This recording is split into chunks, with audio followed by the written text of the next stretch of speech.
بلکہ 3 انٹرویوز کر لیجئے, سہیل وڑائچ صاحب والا بھی انٹرویو ہی تھا جو انہوں نے کالم میں لکھا, اور اس کے بعد پھر ایک خاموشی سی آ گئی ہے ان کی جانب سے. کیا نون لیگ کے اندر کچھ جو خبریں آ رہی ہیں گروپس کی اور اختلافات کی وہ واضح ہوتی جا رہی ہیں, اس لیے شہباز شریف سب چپ ہیں, یا ان کی حکمت عملی ہے کہ انہوں نے واپس جانا ہے نواز شریف صاحب کے آپریشن اور علاج کے لیے, وہ اس لیے چپ ہیں, یا وہ حالات کی نزاکت کو سمجھتے ہوئے چپ ہو گئے ہیں کہ 2 تاریخ کو نیب نے پھر بلایا ہے اور کہیں نیب بٹھا ہی نہ لے مجھے, لہٰذا خاموشی پہ اکتفا کروں میں.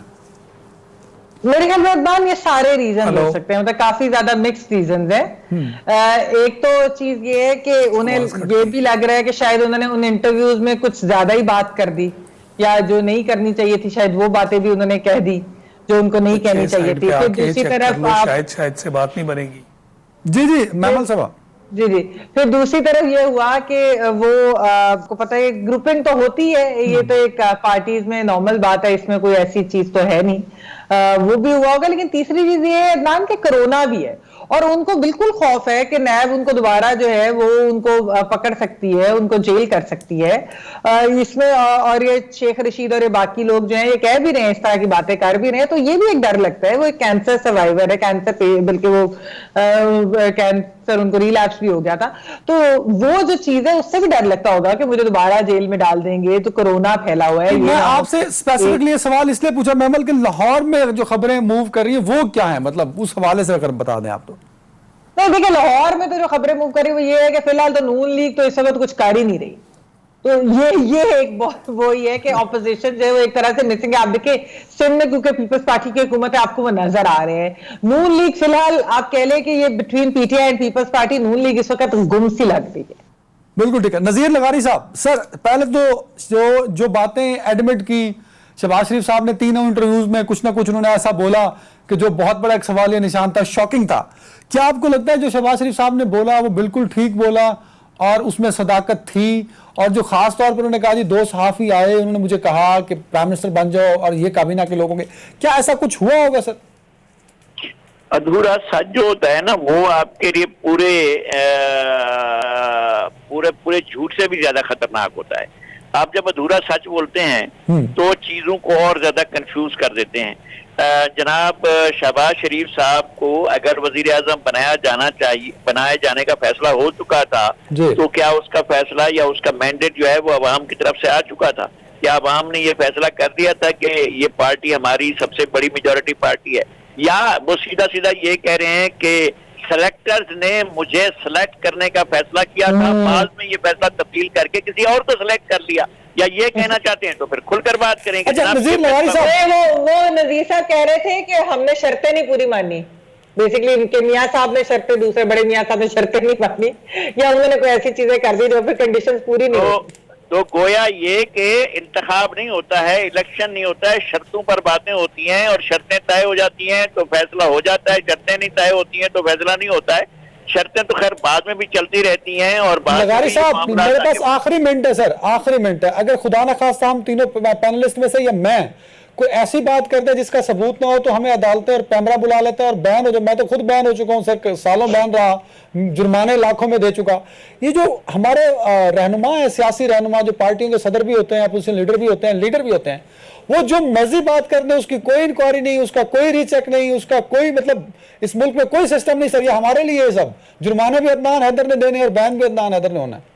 یہ بالکل ایسا ہوتا ہے, بالکل ایسا ہوتا ہے. ان کے پچھلے ادوار میں خطرناک ترین مقدمات ہم پر بنائے گئے, مجھ پر بنائے گئے, خطرناک ترین یعنی ایون یہ کہ بغاوت کے مقدمات بھی بنائے گئے, ایون یہ کہ ہمارے اوپر خصوصی عدالتوں میں ٹرائل اترواز لگتی تھی. نذیر لغاری و دیگر حاضر ہوں, دیگر 30 سیکنڈ آ گئے میرے پاس. شہباز شریف نے جو بات کہی اس پہ انکوائری ہونی چاہیے کہ نہیں, جرمانہ ہونا چاہیے, انکوائری کچھ تو ہونا. سر جرمانہ کیوں ہونا چاہیے؟ اب آپ کو تو خود سوچنا چاہیے, ہمیں خود سوچنا چاہیے. کیا ارینجمنٹ ہوتی ہے, کیا سلیکشن ہوتی ہے, کیا ملک میں الیکشن ہوتا ہے یا نہیں ہوتا ہے؟ ہمیں اس پر بات کرنی چاہیے کہ یہ کیا طریقہ ہے کہ اگر وہ کہہ رہے ہیں تو ہم ان کی کریڈیبلٹی کو کیوں جھٹلائیں؟